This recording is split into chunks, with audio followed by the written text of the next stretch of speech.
বহুতকেই মাজে মাজে কোৱা শুনো যে গুগল ক্ৰম ব্ৰাউজাৰ বা যিকোনো ব্ৰাউজাৰৰ যিটো ইনকগনিটো মুড আছে ইয়াতে কিবা বস্তু যদি আপুনি চায় আপোনাক কোনেও ট্ৰেক কৰিব নোৱাৰিব। এইটো আচলতে মিছা কথা আৰু এনে ধৰণৰ কিছুমান মিথ বা কিছুমান কাম যিবোৰ আপুনি মোবাইল ফোন বা ইণ্টাৰনেটত কৰা উচিত নহয় সেই বিষয়ে আজি আমাৰ এইটো ভিডিঅ'ত বিতংভাৱে আলোচনা কৰা হৈছে। আশা কৰিছোঁ ভিডিঅ'টো আপোনালোকৰ ভাল লাগিব। প্ৰথম যেটো কাম সেইটো হ'ল যে আপুনি যদিহে কিবা বস্তু চায় ইণ্টাৰনেটত যদিহে আপুনি কিবা বস্তু চায় তেনেহ'লে আপুনি ধৰক যিকোনো এটা ৱেবছাইট মাৰিল, যেনে ধৰক মই ইয়াতে মাৰিলোঁ DEE আচ্ছা এইটো ৱেবছাইট ধৰক মই মাৰিলোঁ DE আছাম। ঠিক আছে, এইটো ৱেবছাইট মাৰাৰ লগে লগে চাওক ইয়াতে প্ৰথমতে যিটো চাওক এইটো একদম ওপৰত HTTPS বুলি আছে হয়নে? এনেকুৱা থাকিব যদিহে ৱেবছাইট এটাত এইটো থাকে HTTPS তাৰপিছত ৱেবছাইটটো আহে তেনেহ'লে আপুনি সেইবিলাক ৱেবছাইট চালে আপোনাৰ চিকিউৰিটি হেক কৰাৰ সম্ভাৱনা থাকে। HTTPৰ ফুল ফৰ্ম হ'ল hyper text transfer protocol secure আৰু HTTPৰ ফুল ফৰ্মটো হ'ল হাইপাৰ টেক্সট ট্ৰান্সফাৰ প্ৰট'কল। যদিহে ইয়াত এছটো নাথাকে তেনেহ'লে আপুনি তেনেবিলাক ৱেবছাইট ভিতৰৰ পৰা বিৰত থাকিব। ইয়াৰ পিছৰ যিটো টিপছ সেইটো হ'ল ফেচবুকৰ লগত জড়িত। বহুতেই কি কৰে মাজে মাজে যে কিছুমান এপ আছে ধৰক সেইবিলাক এপে কৈ দিব যে 5 বছৰ পিছত আপোনাৰ বয়স আপোনাক কেনেকুৱা দেখা যাব, আপোনাৰ ফ্ৰেণ্ড লিষ্টৰ কিমানজনে আপোনাক ভাল পায়, কিমানজনে আপোনাক বেয়া পায়, ঠিক আছে, আপোনাৰ প্ৰিয় বন্ধু কোন, এনেকুৱা দেখুওৱা কিছুমান এপ আছে। আপোনালোকে এই এপবিলাক ইউজ যদিহে কৰিছে এতিয়া আৰু নকৰিব, কাৰণ এই এপবিলাক ইউজ কৰোঁতে এপবিলাকে আপোনাৰ মোবাইলৰ বহুতো গোপন পাৰ্মিশ্যন লৈ লয় আপোনাৰ অজানিতে বা আপোনাৰ জ্ঞাতে, কাৰণ এই পাৰ্মিশ্যনবিলাক নহ'লে এপবিলাকে কোনো ধৰণৰ কাম কৰিব নোৱাৰে। সেইবাবে আপোনালোকে এনে এপবিলাক ইউজ কৰাৰ পৰা বিৰত থাকিব। ইয়াৰ পিছৰ আন এটি গুৰুত্বপূৰ্ণ বস্তু হ'ল ছেভ পাছৱাৰ্ড। ধৰক আপুনি ইয়াতে কিবা মাৰিলে আপোনাৰ বেংকিঙৰ লগত ৰিলেটেড বস্তু বা facebook.com মাৰিলে আপুনি গুগল ক্ৰম বা যিকোনো ব্ৰাউজাৰত, ঠিক আছে। ইয়াৰ পিছত আপুনি ইয়াতে লগ ইন কৰিব, যেতিয়া লগ ইন কৰাৰ সময়ত চাওক ইয়াত যেতিয়া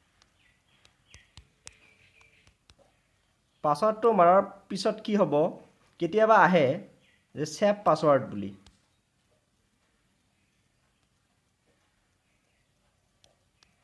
ছেভ পাছৱাৰ্ড বুলি আহিলে আপুনি এইটো একদম নেভাৰ কৰি দিব, কাৰণ যদিহে আপুনি পাছৱাৰ্ডটো ছেভ কৰি দিয়ে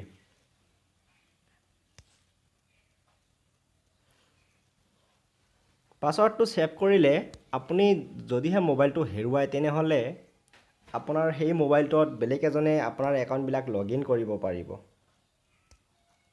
গতিকে আপুনি পাছৱাৰ্ডবিলাক কেতিয়াও ছেভ নকৰিব। আৰু এটা কথা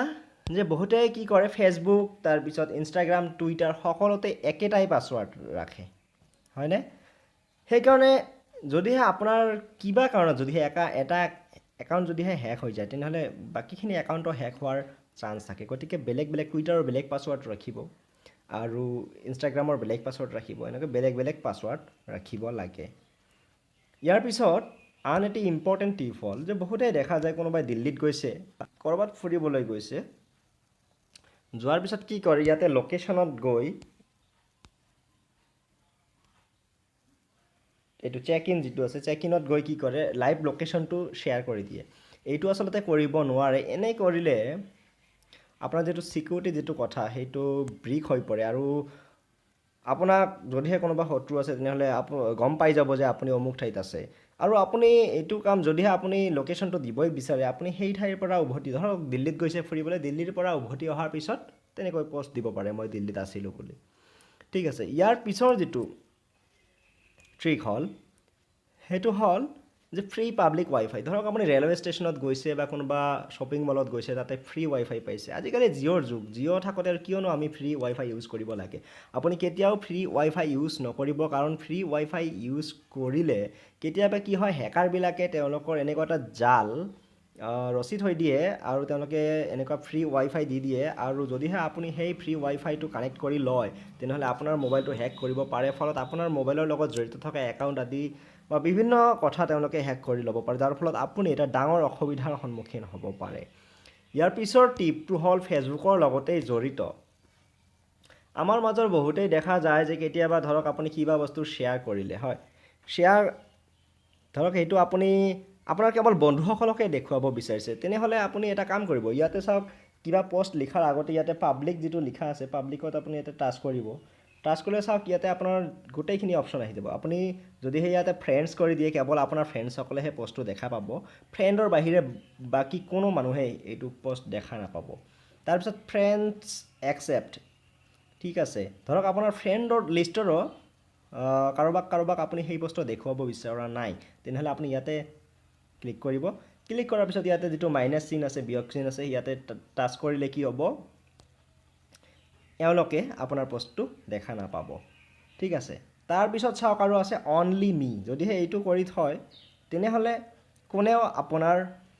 পোষ্টটো দেখা নাপাব কেৱল আপুনিহে দেখা পাব আৰু স্পেচিফিক ফ্ৰেণ্ডছ আছে ইয়াতে যদি আপুনি ক্লিক কৰে তেনেহ'লে আপুনি আপোনাৰ পোষ্টটো কাক দেখুৱাব সেইটো আহি যাব লিষ্টটো আৰু আপুনি ইয়াৰ পৰা সিলেক্ট কৰি লৈ সেই হিচাপত পোষ্ট পাৰিব ঠিক আছে গতিকে ফেচবুকত পোষ্ট কৰাৰ ক্ষেত্ৰত আপুনি অলপ সচেতন হ'লে ভাল কাৰণ আপোনাৰ বহুতো কিছুমান ভিতৰুৱা বস্তু থাকে যিবিলাক পাৰ্চনেল হয় আৰু সেইবিলাক বন্ধুসকলে জনা ভাল বা যদিহে আপুনি পাব্লিক কৰে কেতিয়াবা সেই সময়ত সেই বস্তুটো ইমান গুৰুত্বপূৰ্ণ নহ'লে পিছত কেতিয়াবা আপোনাক বিপদৰ সন্মুখীন